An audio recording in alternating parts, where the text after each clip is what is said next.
Welcome to the Art of Recovery. This video is about learning to make miniature grandfather clocks. They were designed as small replicas of this clock my father built my mother in 1977. I've recently made it into a working display cabinet for the collection I'll show you right now. All clocks can tell the time, but these were made especially so I could display photos of my children and the family I'd lost. These smaller ones are made to the scale of a watch, and the larger one is to the scale of a small alarm clock. As you can see, each one is different as I experimented with colors and styles and tried to figure out how to make the different trim pieces, the drawers, and the tops.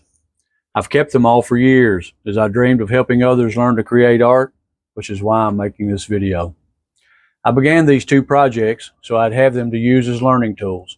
It takes about 60 of these Creativity Street craft sticks to make one and approximately 20 to 25 hours to assemble and finish.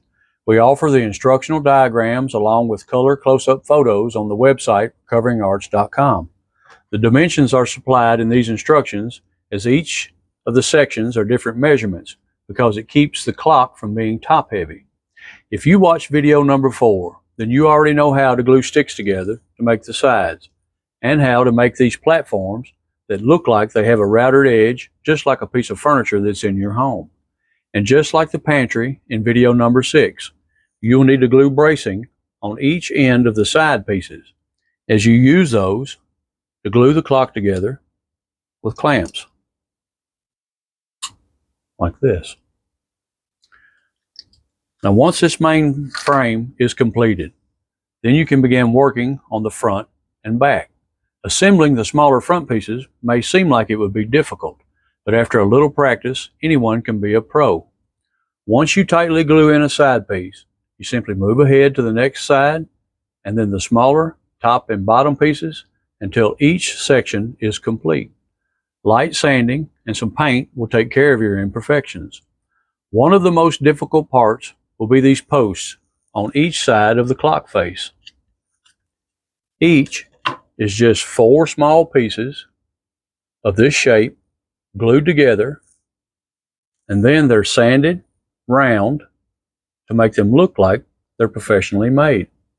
The crown on some of these clocks is the hardest part of making a grandfather clock, and you can master it only after practicing as you learn how to build.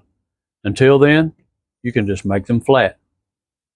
The backs of the clock are just tight-fitting, removable doors to allow access to the clock and the picture frame. I usually glue this bottom section in, even if the front is made into a drawer.